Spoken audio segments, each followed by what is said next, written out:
ataque.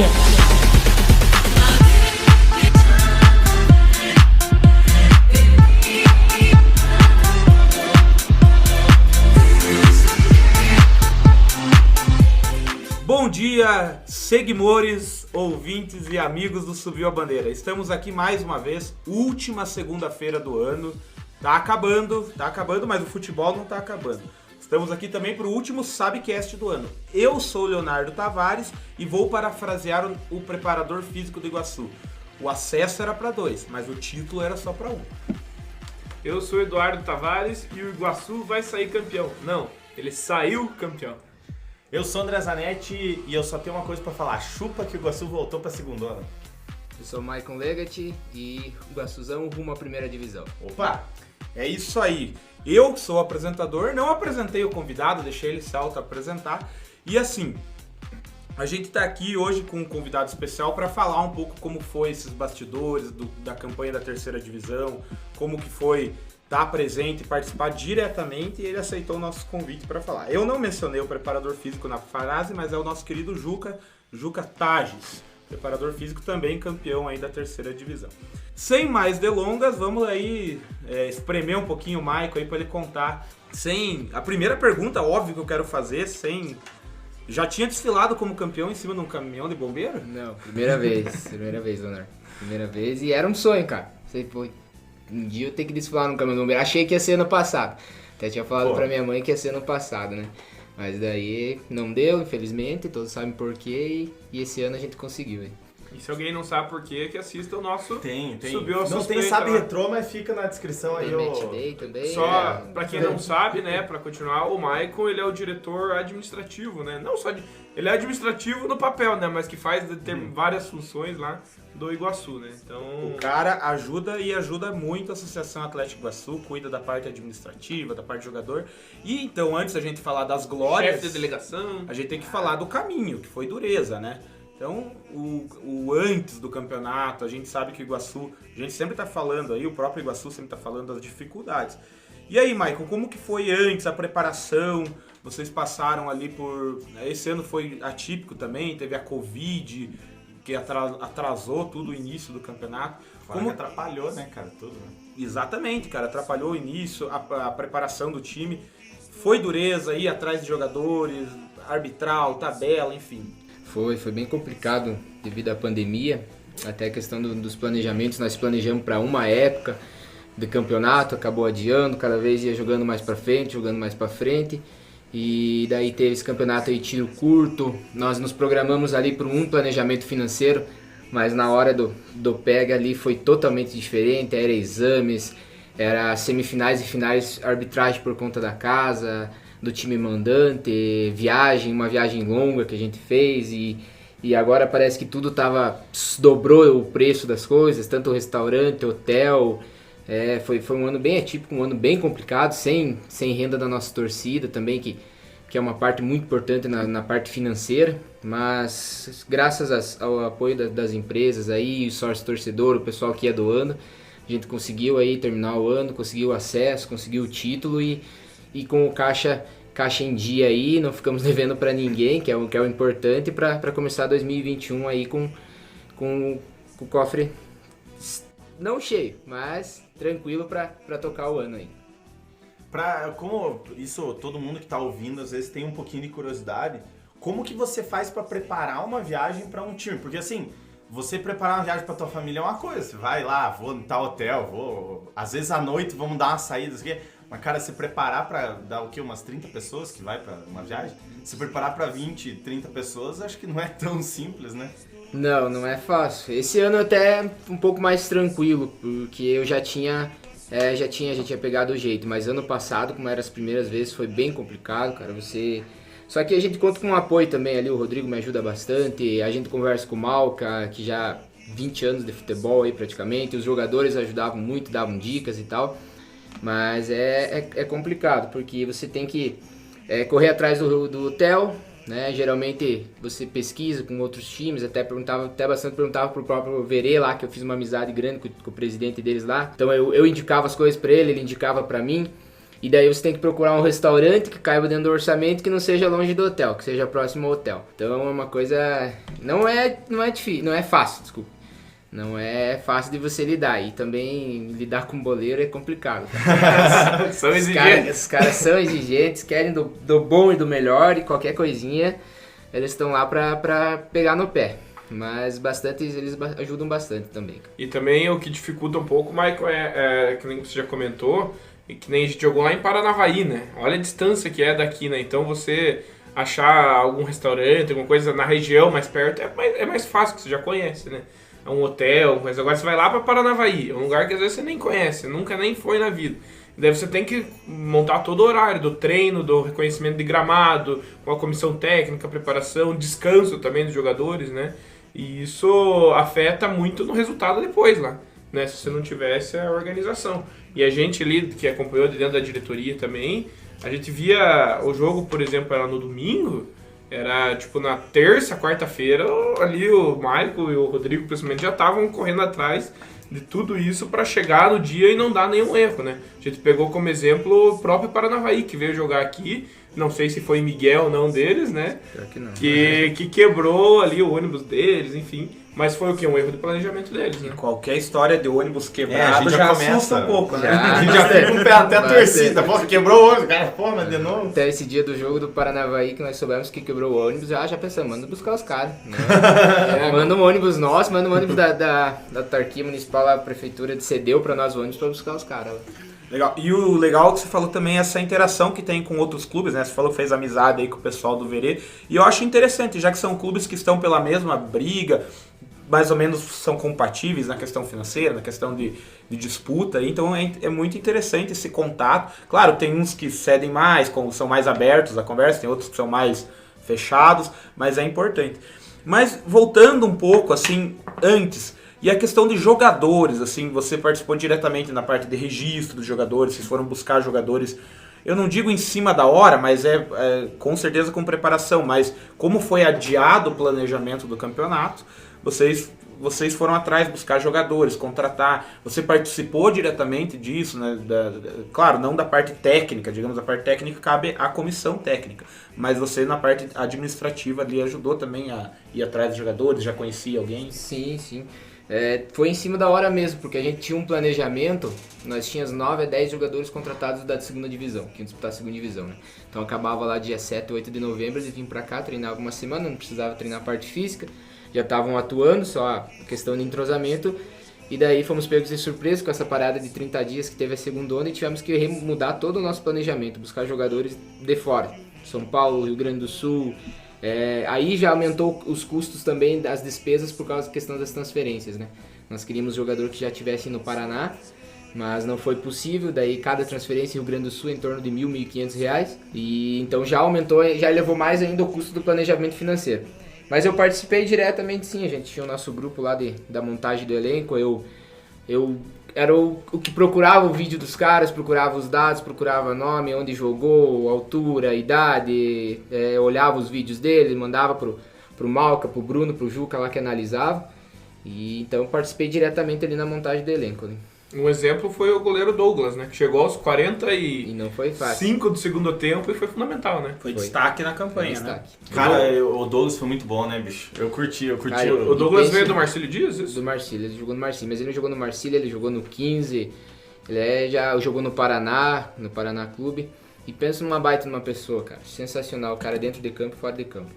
E isso que é legal, né? Tipo, essa parte que a gente não vê, né? O trabalho responsável. Veja, o pessoal garimpar jogadores para trazer, claro, já tinham alguns conhecidos, tinham jogadores aqui da cidade que jogaram na base ou que já tinham jogado na temporada anterior, mas assim, garimpar jogadores e ir atrás é uma situação que a gente não vê, e você precisa de estrutura, você precisa de conhecimento. Enfim, começou o campeonato, veio o arbitral, esse ano a própria federação colaborou um pouco em fazer, né, um campeonato mais enxuto, de uma forma mais dinâmica, com grupos regionalizados, mas mesmo assim tiveram as viagens, que você já comentou aí que também é complicado. E você participou de alguns jogos como chefe da delegação, né? Ou quase todos, não sei como foi isso. Só o primeiro jogo lá em Verê que eu não fui, da primeira fase. Então você falou essa parte que a federação colaborou um pouco ali na questão de regionalizar. Na verdade não foi a federação, foi ideia dos clubes regionalizar. federação deles, eles queriam fazer, se eu não me engano, era todos contra todos, turno único. Aí eu não lembro se classificava os 4, acho que eram os 2 primeiros já subia, já fazia final, sabe? Daí foi a ideia dos clubes fazer regionalizado, assim, dividir em 2 chaves, e eles optaram por aceitar. Eu participei de todos, só o jogo de Verê, lá em Verê, o primeiro jogo que nós perdemos por 2-0, que eu não pude ir por ser meio de semana, eu tenho meu outro trabalho durante a semana, eu acabei não conseguindo ir. Mas o jogo contra o Grecal, contra o Paranavaí e contra o Verê, a final, eu estava presente lá. E essa experiência de viajar com os jogadores e apreensão e preparação também do técnico e também após ter uma resenha ali dentro do ônibus, como é que é? Cara, é bacana, cara. Isso é um negócio que ninguém te tira, sabe? Essa resenha, principalmente depois que você ganha um jogo. Depois que você ganha um jogo, a viagem de volta é boa. Agora, quando você perde, que nem foi no passado, o empate com o Cambé lá, que a gente tomou os 46, a viagem de volta foi complicada, cara. Aquele climinha de velório, assim, exatamente, né? mais ou menos. Agora, quando é vitória, cara, é bacana, cara. É legal, é gostoso, é resenha. Tem gente ali de jogador que é figura demais, cara, e música, e é bacana, cara. O ano passado a gente viu que o Iguaçu se mostrou uma vitrine muito boa, principalmente para jogadores ali que ficam pulando de um time pro outro. Não sem desmerecer eles, mas eu digo que o Iguaçu virou uma vitrine para uma terceira divisão. Esse ano, apesar de tudo que aconteceu ano passado, esse ano melhorou a vitrine, porque o nome do Iguaçu cresceu muito mais entre os boleiros, assim mesmo depois do que aconteceu ano passado? Com certeza, ano passado, que era um ano de ressurgimento ali a primeira vez, já teve grande procura de jogadores, empresários, mandando vídeo, se apresentando. Esse ano pode ter certeza que triplicou, cara, porque o pessoal viu que o trabalho era sério, né? A estrutura não é das melhores, mas com certeza é bem melhor do que antigamente, pagamento em dia, estrutura de viagem as melhores, então o pessoal procurou mesmo. Os jogadores mandam um vídeo, direto, o Tavares acompanha também no Instagram. Nossa, lá, que os caras mandam no WhatsApp. Quando vocês vão fazer teste teste sub-17, é direto, cara. Isso é bacana, cara, porque isso é um reconhecimento do trabalho que a diretoria vem fazendo para colocar o Iguaçuzão de volta no futebol aí, né? E esse ano a base foi prejudicada, né? Porque teve o início do trabalho, né, da base, mas daí até chegou a ter acho que 1 ou 2 jogos da base, né? Teve um amistoso. E aí teve que paralisar tudo devido à pandemia, né?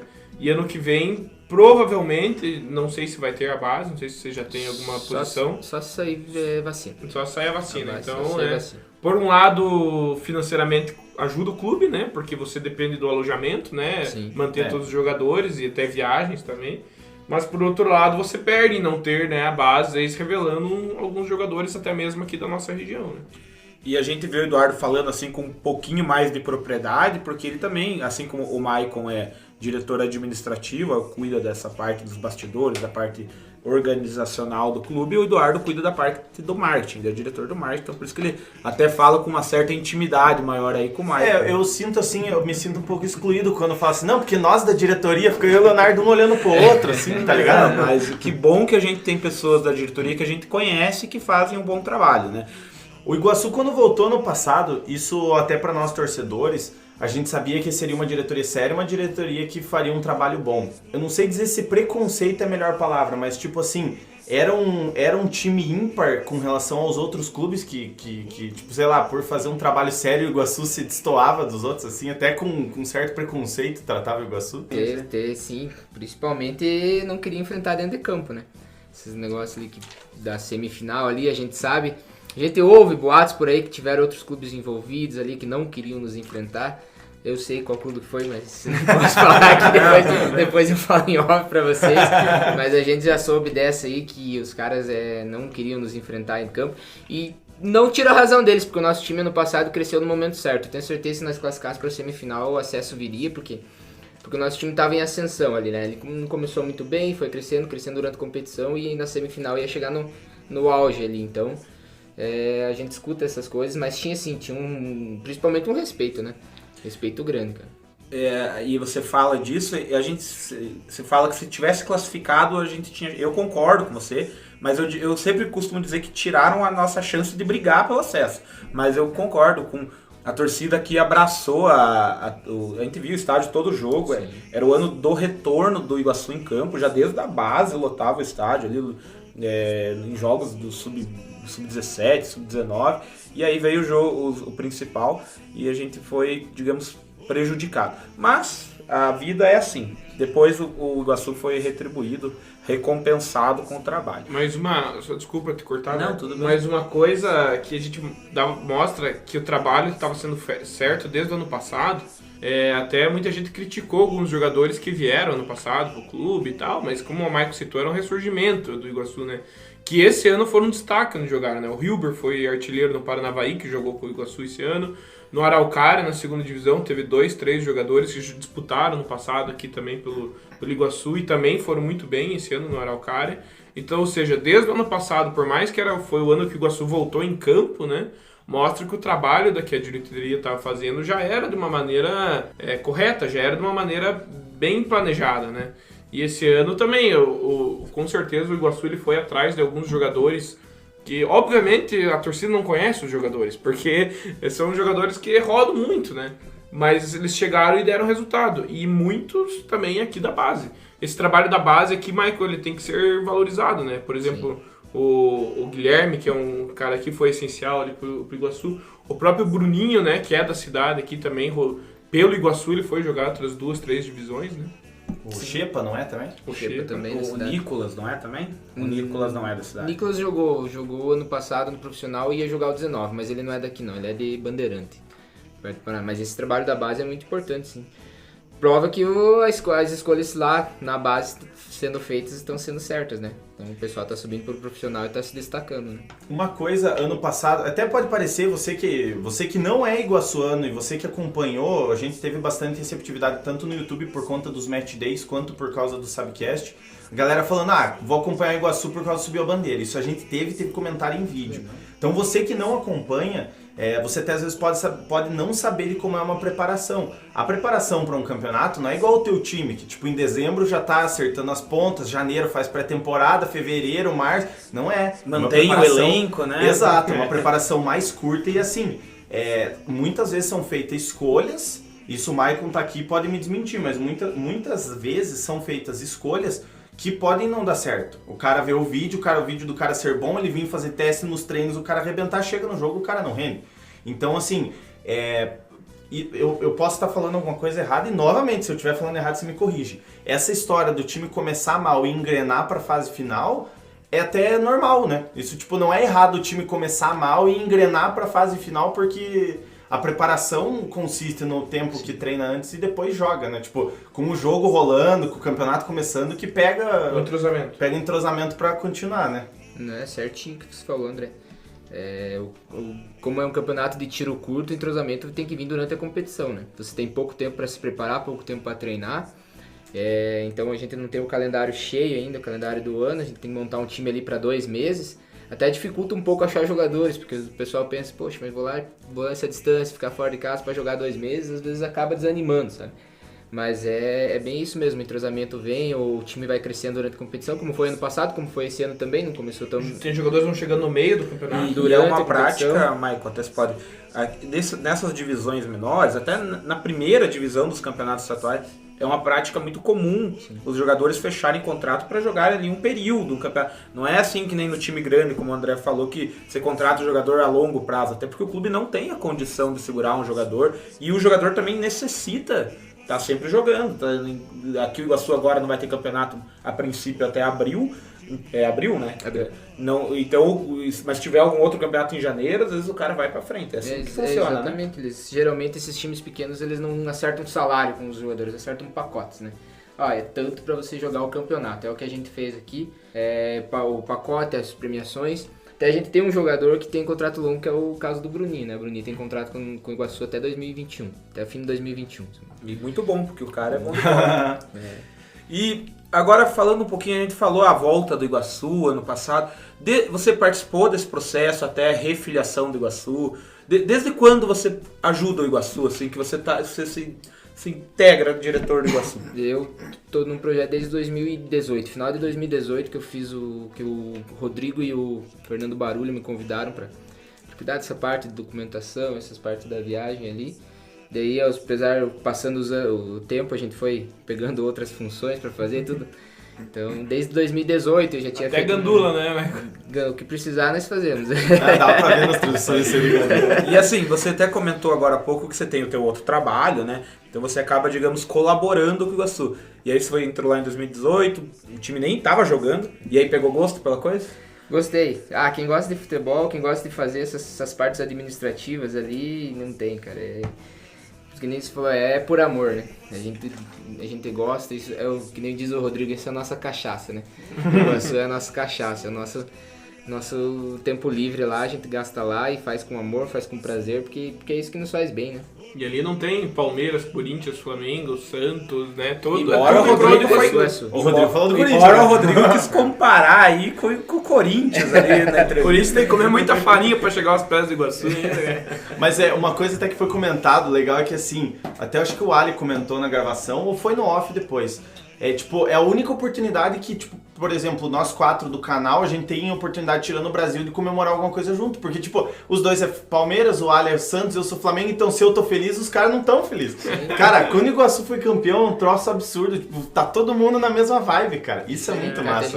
acho que até quem não gosta de futebol, se tratar do time da cidade e acompanhar, ficou feliz. A Né? gente vê o quanto que a cidade se movimentou aí até depois dos desfiles aí da taça e tudo mais. Se você ir lá na loja Via Brasil, lá onde vende as camisas do Iguaçu, não tem. Não camisa. tem, eu queria comprar Não uma, tem, não tem, cara. entendeu? As Não camisas tem. chegaram na Então- quarta-feira, na quinta já estava Se esgotado. você vê o quanto que isso movimenta, né? Se você falasse de Iguaçu há 4 anos atrás, 3, 4 anos atrás, as pessoas davam risada, as empresas fechavam a porta. O que vai ajudar Iguaçu? Então, a partir do ano que vem, tenho certeza que vai ter muita gente batendo na porta do Maicon lá pra, quero jogar aí, não sei o que, vai vir patrocínio Assim pra... como sócios torcedores também, a Deus gente quiser. acredita que vai aumentar. A gente sabe que tem muita coisa pra melhorar, né? Só que é na prática que você aprende essas coisas, né? Então tem muita coisa pra organizar, melhorar, ajustar, até o entrosamento entre a própria diretoria. Mas são lições que a gente tira com a bola rolando, com os resultados vindo, com os jogadores vindo. Então pode ter certeza que o Iguaçu no que vem vai estar muito mais forte. Só pra dar um tempinho pro Maicon se dar uma respirada, hidratar. parar de pressão, de pergunta, eu acho que vale a pena a gente chamar a curiosidade, porque curiosidade sempre é demais, né? Então, o pai da curiosidade, nós temos o nosso querido... Leonardo Tavares. Ô, palestrinha! No dia da comemoração do título do Iguaçu, eu tava lá trocando uma ideia com um dos conselheiros do Iguaçu, amigo nosso, Dietmar Rinot. Fica um abraço pra ele, que trocou uma ideia. Aliás, bem um massa. abraço para todos os citados aí, o Rodrigo, o Malca, enfim, todo mundo, é muita gente que participou aí dessa... Nosso presidente, porra. Deve estar por aí. Aliás, encontramos ele vindo pra cá, né? Ali na frente na gravação. Ali perto do Bar do Ivo, ali é uma região que ele gosta bastante. Trajadão do Iguaçu. Mas enfim, comentava com um dos conselheiros sobre agora as taças oficiais, né? No último Sabcast eu falei dos títulos. Então o Iguaçu tem 3 títulos oficiais da segunda divisão, que é 87, 91 e 96, e agora tem o título inédito de 2020. E aí o pessoal abriu lá a sede para todo mundo tirar foto com a taça que o Maicon levou e carregou no caminhão de bombeiros. E a gente viu que a taça de 1996 está lá. Independentemente das outras ligas menores ou até mesmo de competições de base, a galeria do Iguaçu deveria estar constituída com 4 taças. Então as 2 anteriores, a de 87 e a de 91, ninguém sabe. Alguém sabe onde está? Isso aí quem perde é a história do Iguaçu, né? Até a gente já escutou boatos lá dentro da diretoria, até entre os torcedores, que pode estar na casa de alguém, que pode estar com alguém, que venderam, enfim. Mas você perdeu na história, né? Pelo menos até agora ainda não apareceram lá essas 2 taças. Mas se alguém tiver aqui, por favor, tragam lá pro nosso museu, que ele tá aumentando, né? Cara, tipo, você até roubarem a taça do Tri lá, né? Quando aconteceu que roubaram a Jules Rimet, tudo bem. Mas a taça do Iguaçu, cara, só vale pro Iguaçu. Isso não vai derreter, tá ligado? Pô, não custa nada deixar com o Iguaçu, né, velho? Pô, É tão difícil conquistar, né? E tem a outra taça que, né, a princípio era do Iguaçu, depois, né, foi tirado pelos tribunais, que foi em 2006 também, né? Isso, a gente comentou no último Sabcast. Mas essa aí a gente sabe o Michael, destino, mas né? assim, se fosse... Você que conhece aí, conheceu internamente a situação financeira do clube, se o cara chegasse e falasse assim, cara, eu vendi porque o Iguaçu tava precisando de dinheiro, você aceitaria ou você acha que o troféu tinha que estar lá? Eu acho que o troféu vale mais, né, cara? Lógico. O dinheiro a gente dá outro jeito de conseguir, mas o troféu é história, né? E tem a questão também, a gente tem que saber que aqui o clube é tradicional, então a gente tem muitas pessoas antigas que participaram da história do Iguaçu, mais saudosistas, que podem ter ficado com essa taça, né? É uma possibilidade também, né? Às vezes a pessoa tá com a taça e sabe que, lógico, que é a taça do Às Iguaçu, vezes mas não é nem por mal, né? A pessoa às não vezes fez por guardou, mal, ficou vai com saber- ela pra... Vai saber como que era a estrutura, a gente vê fotos ali da estrutura da sede antes desse trabalho agora, desse trabalho recente. Lá era precário, às vezes o cara até guardou em casa numa boa vontade e ficou por lá. Puxando já o gancho aqui do Palestrinha, então, falar um pouco da história aí do Iguaçu. Até nós comentamos um pouco em off aqui em relação ao escudo do Iguaçu, né? E muita gente fala daquela bola laranja que tem no escudo do Iguaçu, mas todo mundo fala, pô, essa bola de basquete. Não é uma bola de basquete, pessoal, é uma bola de capotão. Né, eu vou ser sincero que eu não sei quem que desenhou esse escudo do Iguaçu na época. Vamos procurar e Vamos vamos procurar. trazer. Provavelmente alguém deve saber, até que o Lar falou os mais saudosistas. Mas já teve reinvenções do escudo ali, ali em 2009, se eu não me engano. Ou já teve uma outra editoria que fez novas e mais. Mas que eu lembro não foi muito aceito. O pessoal gosta mesmo da tradição. Né? Então, para você que acha que é uma bola de basquete, não é. É uma bola de capotão, né? Daqui é da história do futebol. Mas, enfim, muita gente pede que o escudo seja redesenhado. Não, quando redesenhou pra aquele outro lá, eu não comprei nem camisa, cara. Eu curto ter, eu tenho, por exemplo, a camisa do Ajax Iguaçu, que é um absurdo eu ter uma camisa daquela, mas é a história. Mas aquela eu me recusei, eu falei, não vou comprar, cara. Você gostava daquele escudo, Michael, aquele antigo? Não, né? O tradicional é melhor. Cara, quem que gostava? E Sério. assim, já me falaram, quando eu falo assim, não, mas é uma bola de capotão. Daí os caras falam, não, mas a bola de capotão é marrom, não é laranja. Mas assim, cara, quando desenharam essa Fizeram, do Iguaçu é laranja. Eu acho que pode sim ser feitos alguns ajustes, talvez em questão de cores. Um elemento de integrante mas- também no escudo e curioso é que ele sempre acompanha o União da Vitória, a escrita União da Vitória embaixo, né? Isso faz parte E da... tá no estatuto, não tá? Tá pra ser Acho que tá no adicionado. Estatuto do Tavares, porque pensa num cara que fica bravo quando aparece um escudo sem União da Vitória. Seja pra qualquer coisa, tem que ter União da Vitória. Não, a gente tem que começar a patronizar algumas coisas, algumas situações. E eu lembro que algumas fotos antigas que a gente via, e até quando era criança ali, na época de 2006, a gente acompanhava, sempre tinha o nome União da Vitória. Então eu sempre defendi, né? Não é algo que nem foi determinado por mim, mas eu defendo essa parte. Eu acho uma coisa legal também, porque o Iguaçu é um time paranaense. O rio Iguaçu é um rio que corta o estado inteiro. Então a gente tem várias cidades, Reserva do Iguaçu, Saudade do Iguaçu, Foz do Iguaçu, Quedas do Iguaçu. Então muitas vezes eu falava do Iguaçu, os caras, mas estão de Foz. Não é de União. Então eu acho importante. Por que não é União?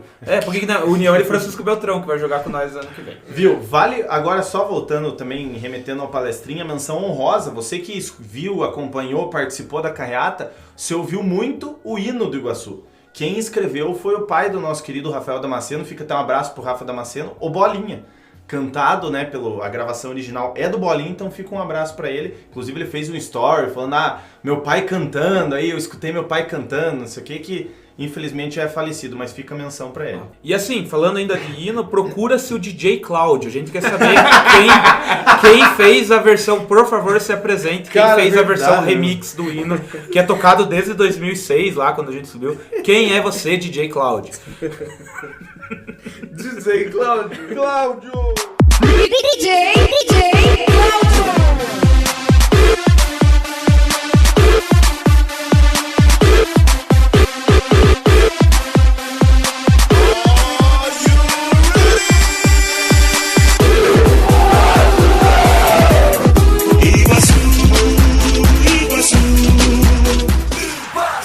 A Pantera do Vale. Então, dando sequência aqui no Subcast, uma coisa que ele falou lá, o nosso querido Legat falou lá no primeiro bloco e eu gostei muito, ele falou, cara, tem coisas que não se perdem, essa resenha, né, tá presente. Então, participar lá, é legal que você conheceu muito o jogador, você conheceu... História de jogador, né? Assim, é a vida do futebol, né, por trás, né? Porque a gente é torcedor, a gente vê só de fora. Então, foi legal participar da campanha, assim, falando um pouquinho do título, assim, o que marcou pra você, claro, as amizades, mas enfim, tá presente, acompanhar o dia a dia do clube. Foi muito legal, cara. O que me marcou bastante, eu acho que eu nunca vou esquecer, foi o jogo de volta lá em Paranavaí, né? Tinha toda aquela tensão, a gente tinha uma boa vantagem, mas sabíamos que não era uma vantagem, como que o Malco falou no vestiário, todo mundo fala que 2-0 é perigoso. Perigoso é você ir lá com 0-0 ou perder o jogo em casa. Nós tínhamos uma vantagem de 2-0. E tudo que aconteceu antes lá, cara, é uma coisa que a gente vê nos times grandes aí e nunca imagina passar, que é aquela questão, né, nós somos escoltados pro estádio com carro da polícia. Até o Gabardo conseguiu, falou com o pessoal lá pra nos escoltar, e daí até teve no sábado à noite, tava voltando do mercado com o Bruno, que a gente foi pegar as coisas pra fazer o lanche pro pessoal à noite lá, e o comandante, o subtenente da polícia do Paraná me ligou lá perguntando o que nós estávamos precisando. Aí como que o Bruno falou assim, não te menosprezando, mas quando que um subtenente da polícia ia me ligar? Então, dá aquela moralzinha. Cara, ele ligou pra coisa boa, né? Se liga pra coisa ruim é pior, né? No Tá outro ligado? dia, pela manhã, o cara me ligou de novo e falou assim, ó, você tá no hotel, tô indo aí pra gente conversar. Daí falou, chegou lá, cara, conversei com o cara, muito gente boa, subtenente Adão, até eu lembro o nome dele. Um abraço, seu Adão. Perguntou se nós estávamos precisando de alguma coisa, se tinha acontecido alguma coisa. Falei, não, cara, que tá tranquilo, ninguém incomodou. Só uma questão assim, pra vocês nos escutarem até o estádio, né? Quem sabe, a gente sabe que ouve falar que Paranavaí antes a torcida era bem fanática na região naquela época de 2006, 2007 ali. Eles ganharam a primeira divisão. Primeira divisão, acho que em 2006 foram os finalistas, eles perderam em 2006. Daí só pedi pra nos escoltarem e foi legal, cara, você andar por aquelas ruas ali, uma viatura na frente, e também na chegada do estádio, cara, toda a torcida deles lá, com aqueles gritos de torcedor, vai morrer, você aqui... Tinha bastante torcedor deles lá. Tinha bastante. E o estádio é legal, pelo que a gente viu nas imagens, que você chega, as ruas passam em cima do estádio, né? Muito top. E ele é meio assim, meio uma baixada, né? Tem, tipo, na frente dele, assim, sei lá o que é, um coliseu, um negócio lá, cara, enorme, assim, nem você falou, as ruas por cima, daí você entra por baixo, assim, no estádio, entra...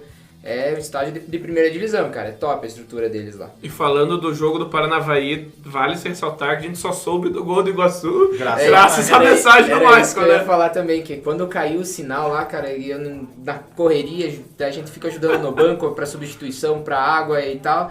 E daí vi que todo mundo começou a me ligou o Moacir da diretoria, o Gabardo, o Rodrigo. E, cara, quando eu fui ver meu celular tinha mais de 170 mensagens do WhatsApp. Eu falei, mas o que tá acontecendo, né, cara? Daí consegui olhar no celular lá, vi que tinha caído a luz, cortou a ligação. Daí até perguntei pro presidente deles lá, falou, não, achei que eles tinham cortado por sacanagem. Estavam perdendo o jogo, né? Daí ele falou assim, não, caiu no estádio a luz, tava meio feio um tempo lá, deu uma tempestade próxima lá e caiu a luz. Então daí o Gabardo falou, cara, faz uma chamada de vídeo. Falei, Gabardo, não tem como, cara, tô correndo. Daí o nosso zagueiro lá tinha ido pro hospital, o Ronilson tinha ido junto, então eu tinha que fazer a função do Ronilson, ajudando como podia. O Ronilson E aqui todo mundo bravo, pô, cadê o Maico que não fala como é que tá o jogo? Vocês podem ver no gol do Bruninho que tem gravado, acho que pelo Adriano, de trás do gol ali, que ele faz o gol, vem comemorar, tudo nós. A hora que eu saio da comemoração, a primeira coisa que eu levo é a mão no bolso pra mandar a mensagem pra avisar que tinha sido gol nosso. E é engraçado que o jogo, se eu não me engano, ficou uns 15 minutos sem transmissão. Sem transmissão pra nós. E aqui nós estávamos todos apreensivos. Até no match day que a gente fez, o Eduardo falou, Michael falou aqui, gol do Iguaçu. A gente comemora o gol, você é o responsável por comunicar que saiu. E daí vinha a mensagem, Michael, os caras estão falando que tá 2-1, tá 3-1, tá até 4-1. No chat os caras começaram a falar gol nosso, empatamos, não sei o que. Aí o cara fica pilhado porque você não sabe como que tá no jogo. Sim. Começamos a caçar a rádio que tava transmitindo tava vendo a transmissão, ou seja, eles também não estavam sabendo como. Foi muito legal. Um momento que vai marcar, cara. Esse daí ficou aí. E já foi dito também, isso foi dia 13 de dezembro, né? Alguém falou, acho que foi o Rodrigo que falou pra nós ou você, Mike, falou pro meu irmão, não lembro, que 13 de dezembro foi uma data importante, foi a data que o Iguaçu tinha sido refiliado. Isso nós falávamos no sábado lá, naquela resenha antes do jogo lá, que tinha muitas coincidências. Teve essa da refiliação, teve uma que o Iguaçu nunca conseguiu acesso em casa, sempre fora de casa, sempre jogando de azul. né? Aí teve uma do Giancarlo, que o Giancarlo falou que jogou lá, nunca perdeu lá, e fazia gol nos jogos, perdemos o jogo, mas Mas conseguimos fez a o gol. classificação e ele fez o gol dele. Então. E você é supersticioso? Essa questão de ter jogado praticamente todos os jogos de azul, foi determinante também? Cara, foi uma questão nossa ali. A gente tava meio enjoado do amarelo ali, sabe? Legal. E a gente tinha definido que ia jogar de azul em casa e amarelo fora. Eu com o Ronilson, com o Éder lá. E daí jogamos de amarelo lá em Verê, perdemos o jogo lá em Verê, daí já tiramos o amarelo. Então vamos terminar de azul agora. É engraçado que até nisso tem superstição, Não, né, tem, cara? né? Que nem a gente, cara. Eu ficava... Uma coisa que me via me tirar sarro, que eu ficava sapo seco, sapo... Cara, deu certo, cara. Nós não levamos gol enquanto eu tava meio certo, tá ligado? E o azul acabou sendo, inclusive, a camisa mais vendida, como já era, né? Mas acho que isso potencializou as vendas do azul, porque o Iguaçu transformou o azul titular nesse ano. Até saiu a superstição da abelha lá no dia do jogo, Na né? abelha aqui que tava na trave. Apareceu a abelha na trave lá, né, o cara mano? foi tirar e falou, ó, fiz uma superstição do mel ali que não vai ser gol nessa trave. Realmente no primeiro tempo que nós tava atacando não saiu. Não saiu, né? O segundo também não saiu, graças a Deus, saiu os dois do outro lado. Vale ressaltar, o gol do né? Eto'o lá, né? Foi Esse foi o gol do acesso. Esse foi um dos principais gols. Mas, Maicon, antes da gente puxar o último assunto aí, que é a gente falar um pouco de 2021, fale um pouco sobre as estruturas que você encontrou. Do Paranavaí já falou que é um estádio top e tal, mas e, por exemplo, Campo Largo, Verê, esses estádios aí que a gente foi pra lá também. A gente, no caso do Iguaçu, né? O de Campo Largo é um estádio de um clube particular, né? Inter de Campo Largo, se não me engano o nome do time. Então os times têm que pagar um estádio bacana, pequenininho assim, arquibancado só de um lado. E o problema, o mais trabalhoso lá é o Gandula, porque pra onde você chuta a bola é rua, cara. É rua pra baixo, pra tudo que é lado. Então, O de Verê. o Deverê, né, sem comentários, fechado por uma lona. o famoso cemitério. O vestiário, sem mentira, que é do tamanho não menosprezando o estúdio de vocês, Mas a gente não é um clube, né? é um vestiário minúsculo com um chuveiro, cara. Se imagina pra Nossa 25 senhora. pessoas atrás Um tomar chuveiro só. um chuveiro, cara. Eles tinham que liberar o vestiário deles, daí liberavam pro time adversário. Mas o deles era melhor. Tinha 2 chuveiros, assim. Não, tinha um também. Tinha um cara, também? Ô, louco. Só que eles estão fazendo um baita num estádio lá. Eles têm um projeto, já construíram lá, já tá quase pronto, acho que ano que vem já pronto. Mas a gente vê cada coisa que... Comparado com a nossa aqui, com a exigência que tem aqui no Antioco, né? Não, nem só desse ano passado a gente viajou mais, viu coisas que, olha... Mas não existe, teve acho que cara. até um jogo que os caras meio que limparam o gramado horas antes, uma parada assim, tipo, surreal. E daí, aqui os caras têm tanta exigência e pra fora não.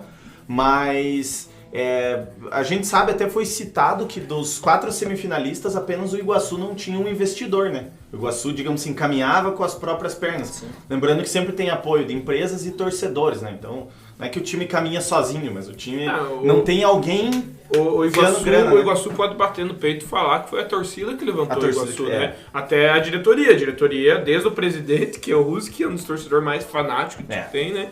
Todos ali são torcedores do clube, né? Então, se não fosse o apoio de uma empresa que ajuda, às vezes, numa permuta, numa coisa para alojamento, para sede, a gente não ia ter o dinheiro, às vezes, para pagar. Então, falando desse negócio de estrutura, desde estádio, alojamentos, ano que vem a gente tem um desafio pela frente e com certeza será um desafio maior, né, Maicon? A gente vai ter clubes já conhecidos, alguns aí que a gente já jogou, o próprio Verê que subiu junto, vai ter o Andraus, o Araucária, que já jogaram ano passado com o Iguaçu, enfim, vai ter times que vieram da primeira divisão, o caso do PSTC, União do Francisco Beltrão. Vamos encontrar mais dificuldades com toda certeza. Você provavelmente deve conhecer algum desses clubes, tem o tradicional Nacional de Rolândia, tem o Prudentópolis. O que você espera do Iguaçu? Qual você acha que é a meta que o clube vai pensar nisso? Você acha que vai ser mais equilibrado? Não dá para cobrar tanto do clube ano que vem? O que você vê assim? Primeiramente a gente espera que saia a vacina, né? Sair da essencial. vacina, a história é outra, cara. Nós vamos ter a nossa torcida apoiando ali, que com certeza é a mais fanática dessa divisão, até da primeira divisão. E a gente espera montar um bom time, vai brigar para subir, não vamos brigar para se manter, vamos trazer atletas de nível. Justamente vamos acompanhar a primeira divisão, a gente já comenta esse ano com... Não sei se vai ser o Malca ainda no ano que vem, mas provavelmente, e a gente já comenta ali entre nós, vamos ficar de olho na primeira divisão, começa 28 de fevereiro, vamos trazer atletas de nível, e não só atletas de nível. A segunda divisão ela exige os jogadores que têm o espírito de segunda divisão, aquele jogador guerreiro, aquele jogador raçudo que vai até o fim, né? Então vai ser muito difícil a segunda divisão, tem muitos times complicados, o próprio STC, como você falou, tem uma estrutura boa, uma base boa, apoiados por clubes maiores. União de Beltrão, uma região muito forte lá de apoio financeiro, principalmente, Nacional de Rolândia, o Apucarana, que foi semifinalista esse ano, o Araucária também tem o investidor deles lá, então vai ser bem difícil essa segunda divisão aí. Só para encerrar da minha parte, antes do André fazer um bate-bola rapidinho aqui com o Maicon, então assim, claro, a gente depende da estrutura, a gente depende da torcida, né? Se Deus quiser a gente vai ter torcida, porque a renda é essencial para poder enfrentar esses clubes. 2 perguntinhas rápidas. Quem você acha que vai ser o mais difícil dos clubes aí para disputar? Talvez, assim, eu sei que é muito cedo para falar. E assim, você falou da vacina. Existe mesmo uma história, não sei se você pode falar, se a vacina não sair, os clubes vão pedir para a federação esperar para começar. Responder primeiro essa da vacina, a gente vai solicitar à federação que não inicie o campeonato sem essa certeza que a gente possa ter público, que a gente não precise pagar teste todo jogo, que isso daí compromete o financeiro de qualquer clube, seja os mais bem financeiramente como os lá de baixo, né? E do clube mais difícil, eu acho que vai ser o União Beltrão, que é um time que veio da primeira divisão, então eles têm um bom caixa. No passado eles receberam direitos de imagem, de televisão, transmissão, eles fizeram um bom caixa, e os boatos que falam aí que eles têm em torno de 1 milhão em caixa para montar um time para a segunda divisão. Então eu acredito que pela tradição, pela parte financeira, eu acredito que o mais complicado vai ser o União de Beltrão mesmo. E Maicon, algum jogador já que disputou esse ano para nós já palavrado pro ano que vem? Cara, tem vários assim. Tem um tal do Leonardo Tavares que tá palavrado. É aquele negócio, né? Ficamos conversados, né? A gente fala. Tirando cara, o Bruninho, né? Que já tem o contrato. Mas como a gente fala pra eles, a gente gostaria de contar com vocês da segunda divisão, mas claro que se aparecer coisa melhor, a gente torce pra vocês. Mas o próprio Douglas, tem o Gil, tem o Gabriel, tem quem mais? O Gabriel. O Bruninho vai ficar? Tomara que não. Tomara que não. Tomara que alguém... Que ele alce voos maiores. A gente torce, né? Mas se for vir, com certeza vai ser muito bem-vindo, porque ajuda demais. Provavelmente alguém já vem aí bater na porta do Iguaçu querendo Bruninho, até pra, sei lá, uma primeira divisão. Eu conversei com ele no retorno da viagem, ele já tem 3 ou 4 propostas pra jogar aí, né? Agradecendo então a presença do Maicon. Para encerrar, eu vou passar para o nosso querido presidente André Zanetti, que presidente subiu a bandeira, presidente do Iguaçu é o Ruscão. Ele vai fazer um bate-bola. Obrigado, Maicon, pela presença. Responda aí o Zanetti, que ele é afiadinho. Não, eu também, antes de jogar as perguntas pro Maicon, eu queria agradecer tanto ele quanto toda a disponibilidade da diretoria, o Rodrigo de dar entrevista, o Ruski, todas as vezes que a gente parou para falar com ele deu entrevista, ajudou. Malca. Na verdade, citar é injusto, né? Porque se a gente citar, a gente vai esquecer de um monte de gente. Mas enfim, muito obrigado pela presença, Maicon, até porque você está abdicando de passar momentos com sua família ou amigos, enfim, para estar aqui gravando com 4 vagabundos. Maicon, me diga, eu tenho alguns itens que eu quero que você pontue. Se você não quiser pontuar, não tem problema, a gente pula. Melhor momento nas viagens? Cara, o melhor momento é uma resenha de uma vitória, após uma vitória, um retorno aí. O pior momento nas viagens? O retorno pós-derrota. Qual que foi a maior dificuldade que o Iguaçu passou? Seja aqui ou em viagens? Ou até mesmo antes de ou refiliar. ano passado, enfim, antes de refiliar. A dificuldade, velho. Cara, eu acredito que foi esse ano e sem a torcida, sem o apoio da torcida, tanto dentro de campo quanto financeiramente. Qual foi a maior dificuldade que o Maicon passou no Iguaçu? A maior dificuldade acho que foi o final do jogo contra o Paranavaí lá, que eu nem assisti os 5 minutos finais, eu só baixei a cabeça e torci. Eu esperei o apito final. Pra você, qual foi um gol marcante pra você? O do Eto'o aqui, né? Então não vou perguntar qual foi o gol da Cesta também. Então é do Eto'o.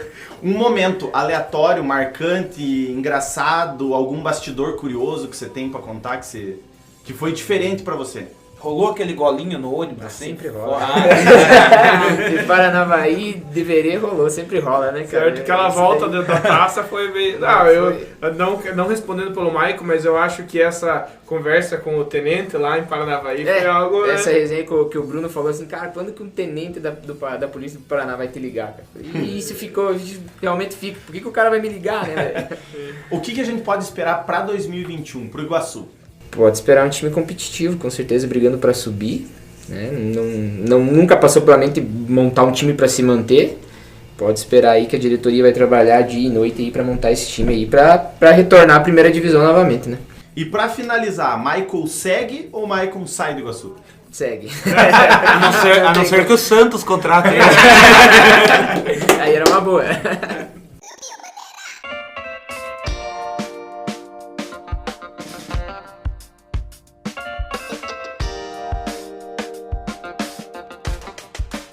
E esse podcast é um oferecimento de Sal Agosto e Quitutes Aquino.